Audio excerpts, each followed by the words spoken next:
Alrighty, folks, this is an episode I know that many of you look forward to Sunday where we bring on Dan Bird to talk about the stock market.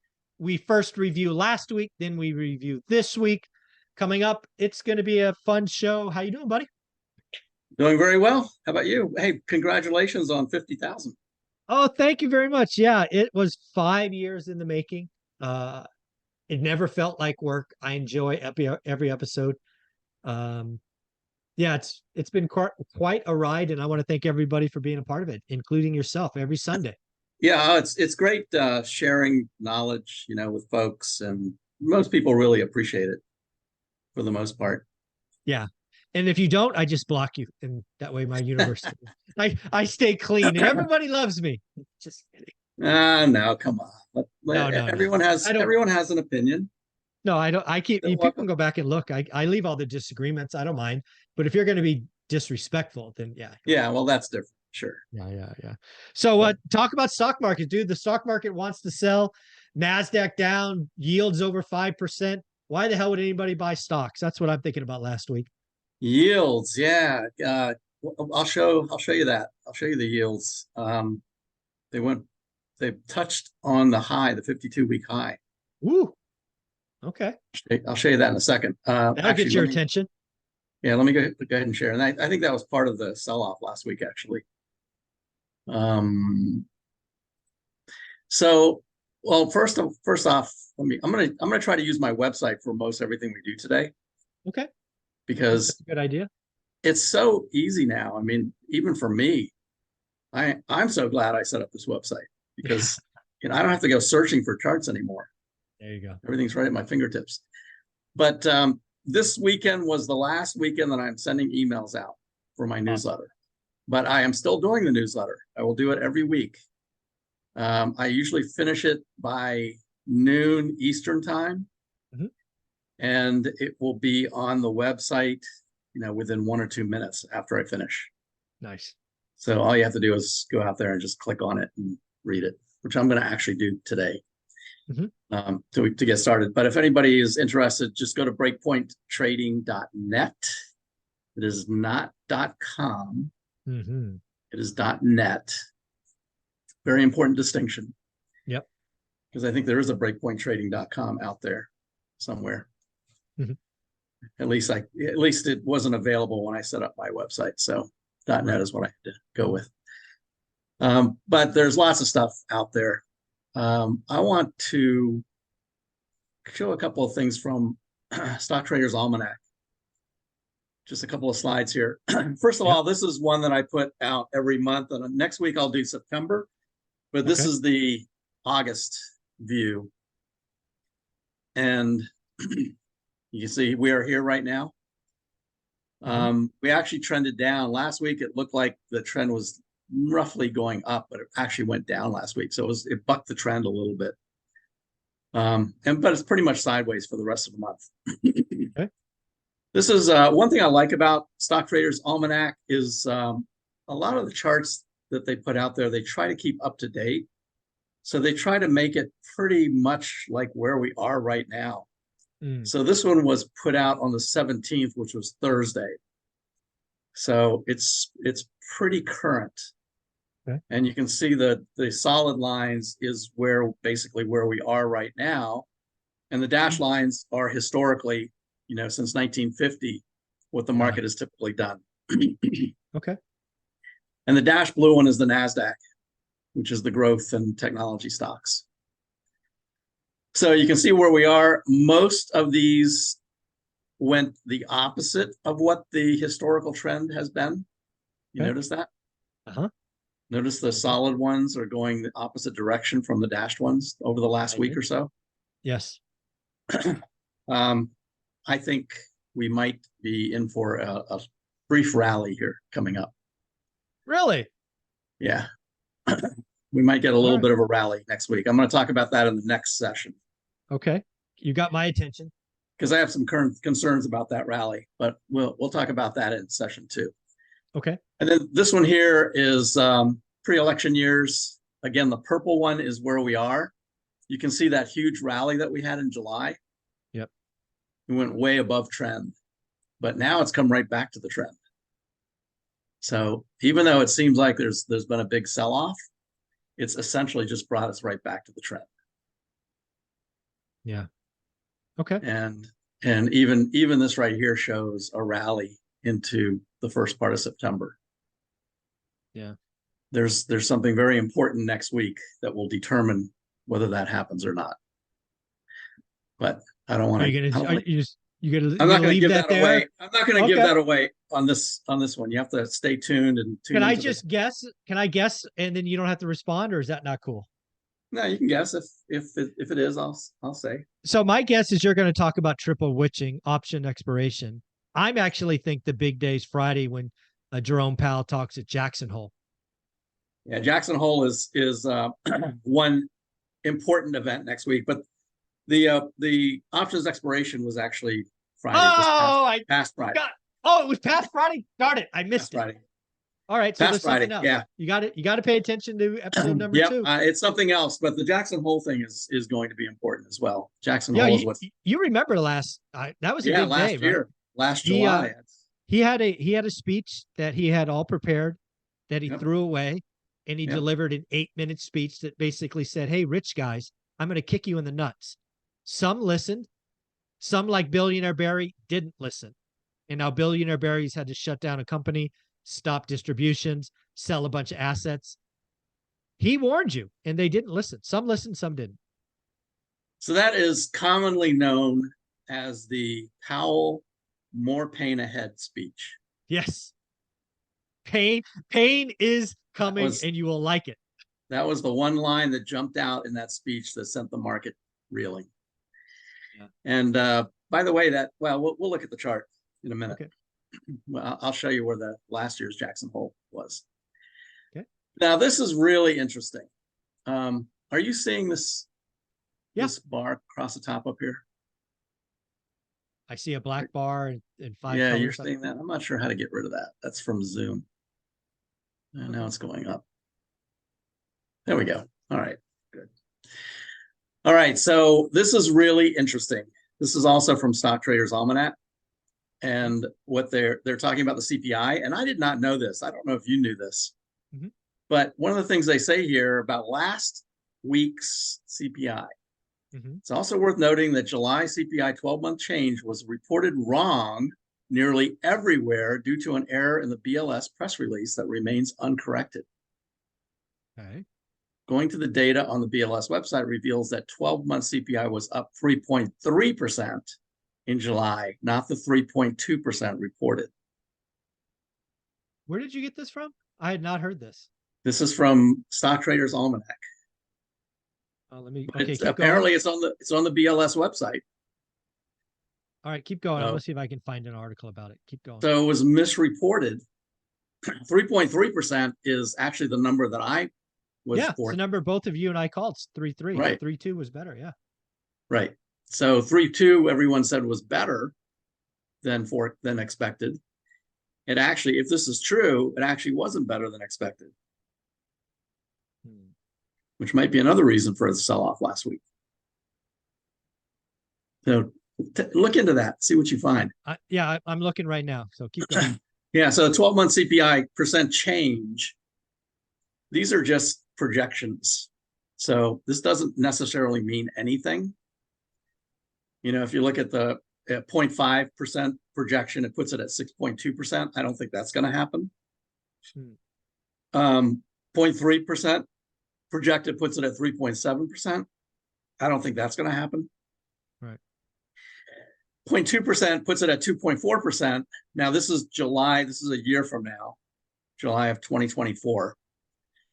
But if you look over from July till January, so the rest of this year, basically, what I said last week, and I think you concurred with, is that all the easy work is done. All this big, huge drop in the rate of change from the peak last June, all that easy work is done, and now it's going to be really hard.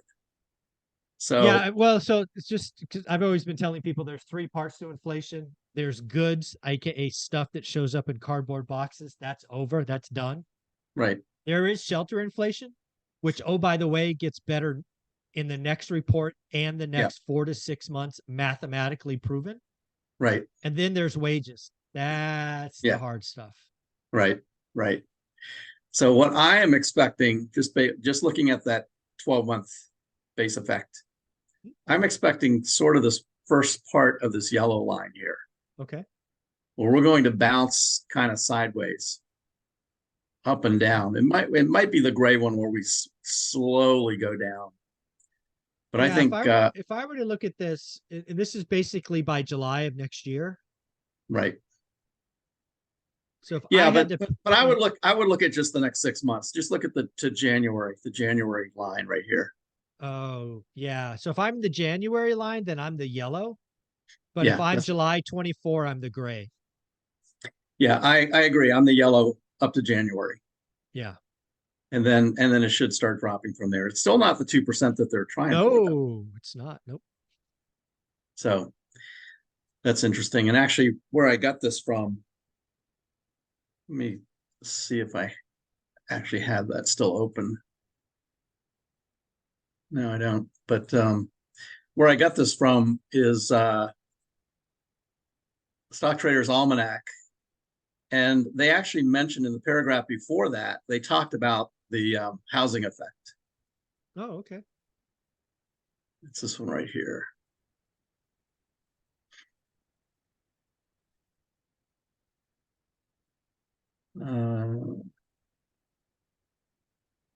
Somewhere in here, they talked about housing is going to help contribute to CPI coming down. Yeah, I mean it's mathematically proven. I've looked at it. I've called it months ago because it was just Right. data. It starts getting better next month. Next month is finally here. We've been holding on tight. Yep. So we'll see. We'll see what happens with the September CPI, which will be before the next Fed meeting. Oh, absolutely. Yep. But I thought that was really interesting that 3.3 was reported incorrectly. I'm gonna look that up more because as of right now, I'm not finding it quickly, but I'll talk about it tomorrow. Can you go to the BLS website and see what they say? Sure. Yeah, Maybe just keep going though. Maybe it's right out there. Okay, so the next thing is I'm going to try to use my website to look at a few things. So the first thing I want to look at is right on the front page that anybody can get to, even if you're not a subscriber. You can always get to this front page. The front page has my secular bull market chart right here that I update every week. So you'll see that we're still in a secular bull market. But if we look at the S&P chart right here, you can see the last month, basically, market has just gone down. Yeah. And I talked about this last week. If we look at the warning signals that happen before a long-term sell-off, which I don't think we're going to have a long-term sell-off, but I think we may have a short-term sell-off, even though we may have a rally next week. But the first warning sign is this PPO, the momentum crossing. So that happened beginning of August. Yep. Second warning sign is the 8-day crossing the 21-day, which is right here. That was also the same time when VectorVest gave a confirmed down signal. So that was 3 signals happened. Yep. The fourth one just happened this week, which is dropping below the 50-day moving average. So the price is now below the 50-day moving average. But we've had a significant sell-off over the last week. So the market is ripe for a bounce. So I think we may actually have a rally coming up. Now that's just a trading rally or just a dead cat bounce? Well, we'll talk about that in the next section. Okay. Whether it's short-term or long-term. But let's go over here and take a look at the 10-year Treasury. Since you brought that up. On Thursday last week, here's the 52-week high right back here. Yep, I remember. We went up and touched it on Thursday, and then dropped pretty significantly on Friday. So from a technical standpoint, that's usually what happens. You hit resistance, you get rejected, and it starts going down. The question now is, will it continue to go down, or will it just reverse, go back up, test it again, and break through? Well, we do have this Jackson Hole meeting on Friday that I'm sure people will be paying attention to. Yes, Jackson Hole on Friday. We'll look at the S&P for Jackson Hole last year.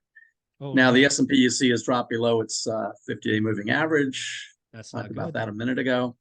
The 2-year yield is creeping up as well. Hmm.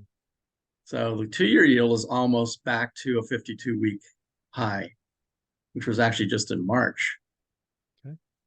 And what that's doing is it's moving the inversion, the inverted yield up as well. Okay. Remember, So my first signal pink. that a recession may be on the horizon is for this inversion to go back above zero. Yeah, so it's less inverted. It's less inverted than it was the beginning of July, 6 weeks ago. Yeah, almost 40% less. Yeah. Yeah, exactly. Okay. So these are all things we're going to have to watch, especially the 10-year yield, because as interest rates go up, then that's not good for growth stocks, not good for technology. It won't be good for the whole market. Mm-hmm. So we'll have to watch that and see what happens. Very cool. Now, something that's interesting and also something that we'll watch as we move forward is the potential for bonds to actually take off. Now, this requires some opposite thinking, some alternative thinking. All right. So I'm going to look at the TLT, which is the 20-year bond. You can see how far down it is. Actually, if we look at a 3-year chart, there's 20-year bonds. Mm-hmm. So clearly not the place to be ever since 2022 and even before then. Right. However, and let's go back up here because I saw on when you were talking to your other stock guy, Mm-hmm. he mentioned that whenever the Fed stops raising rates, Mm-hmm. he went back and looked, and when rates stay steady, it's usually only for about 6 months. Okay. So I have a chart for that. Yeah. And this kind of proves it out. Other than this period right before the 2008 recession, it actually stayed plateaued for a year. Right. I remember that one. Yep. Rates plateaued for a year back then. But in most cases, it's about 6 months where we get a plateau in rates. You can see this one right here, just before the COVID crash or the COVID recession. Yep. That was about 6 months right there. The other interesting thing to point out is, which I've said many times on here, is that recessions do not occur until after the Fed starts cutting. Yeah. And that has happened every single time. That's the pink line right here. Now, Well, hold on. That's another thing I think when I think about Jackson Hole on Friday, there's a couple of things that I think he needs to talk about. One is he's of course going to say something like the inflation battle's not over. We're not declaring victory. We're staying vigilant, blah, blah, blah, blah, blah. Yeah. He has to do that. Yes. 2, he's also probably going to say something like, we might not be done. The data is unclear. We'll decide meeting by meeting if we need to do more. Again, right. blah, blah, blah, blah. The moneymaker is going to be something like, we are currently not seeing any rate cuts in 2024. I think he's going to say something like that too, which of course he could be completely wrong and an emergency could happen. But I think he's going to say those 3 things on Friday. Yeah, I would kind of be surprised if he said no rate cuts in 2024. Okay. Because he burned himself last time saying that. Ah, that's true. He did. And within actually back in 2018, if you remember that one. I do. Yeah, when he was going quarter by quarter, meeting by meeting. Right. And then he had the end of 2018, which is right down here. And right at the end of 2018, and you see this big, huge drop in the S&P right here? Yeah. That was the trade war where we had a big, huge correction in about 2 weeks in December of 2018. Yeah, I remember it. Anybody that was in the market will remember that period. Yeah. So 2 weeks, the market dropped precipitously right there. He had been raising rates right up until that point. And when the market dropped like that, all the way down here, that's when he stopped raising. Yep. And it plateaued for 6 months. And that's when he said there will be no rate cuts in 2019. I remember. He explicitly said that. There will be no rate cuts in 2019. And look where the first rate cut came in. Yeah, it was right there. Yep. So I don't think he will say that. Okay. It'll be interesting. We'll know Friday. Yeah, we will. We'll see if he will make the same mistake twice. Yeah. But if there aren't any rate cuts, that's actually good. Yeah. Because every single recession has not occurred until 3 months after the rate cut. We had not planned this, but I'm going to ask you a question. Have you looked at GDP now for Q3? No, I haven't. Well, do me a favor, go there. I don't know if it's gdpnow.com or what it is. Hang on. I don't think I have a chart for GDP in here. But let me go there. GDP.now or just now? GDP now? Now, yeah. Federal Reserve Bank of Atlanta. Yeah, there you go. So this is what they're forecasting for Q3 GDP. Right there. Latest 5.8. 5.8% for Q3 GDP. Yeah. How can you have a recession? Exactly. You're not cutting rates with a 5.8% GDP. No. So I saw this yesterday. I was like, oh my God, really? 5.8% was higher than China's GDP. Yeah. Well, that's China, crazy growth. China's crashing. Yeah. I've talked about that on other shows, but yeah, I don't ever recall a 5.8% GDP. That will be very interesting. No. Yeah. Now it has 6 weeks to come down, and I think it will come down, but that number caused me to take a step back. Well, that's interesting. Let me go back here. Let me go look at this week's newsletter.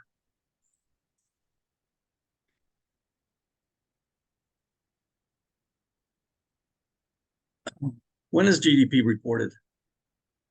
You know? No, I mean, Q3 won't be reported for another right 8 to 10 weeks.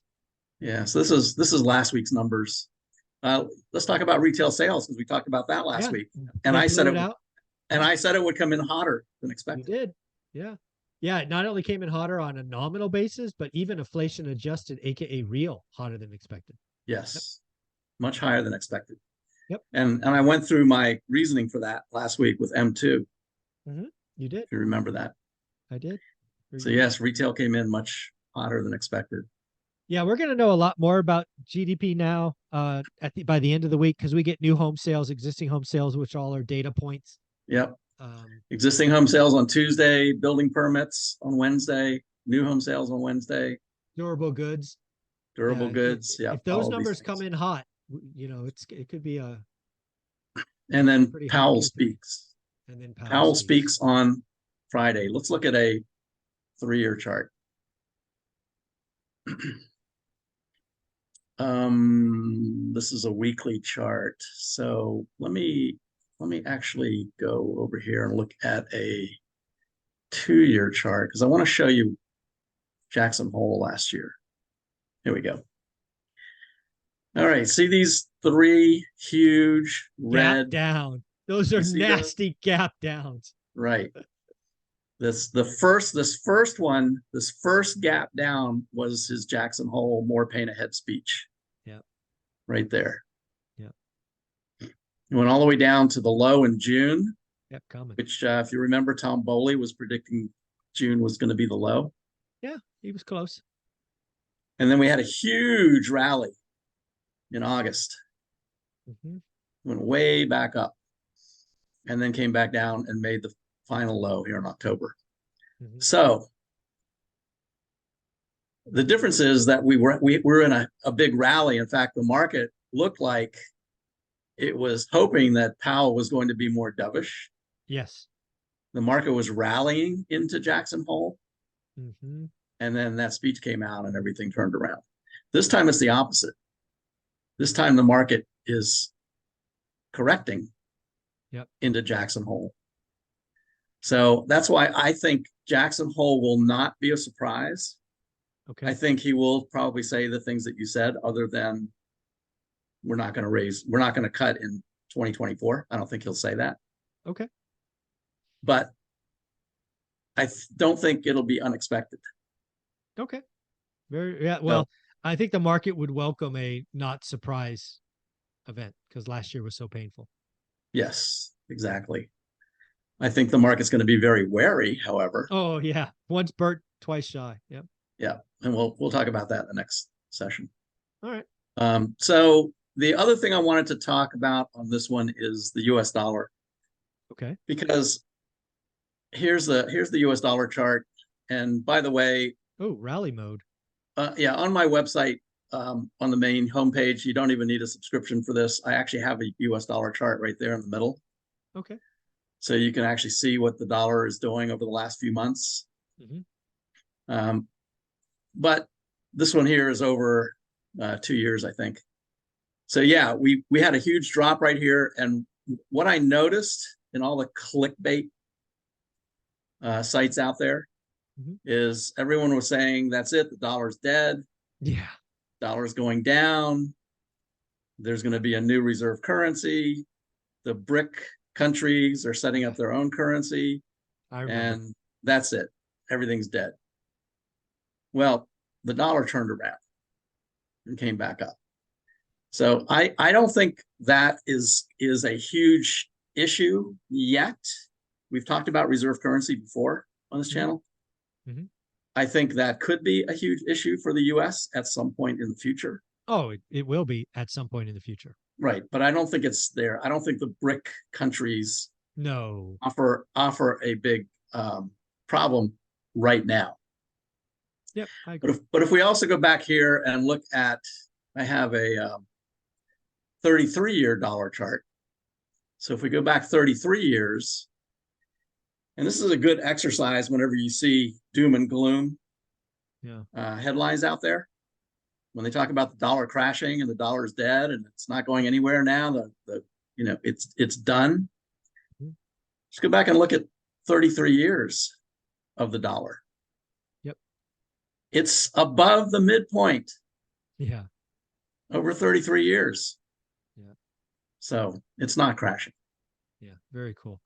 Well, I'm excited, Dan, for video number 2, where we talk about some concerns you may have, but let's show them your website one more time, because you are not emailing the newsletter.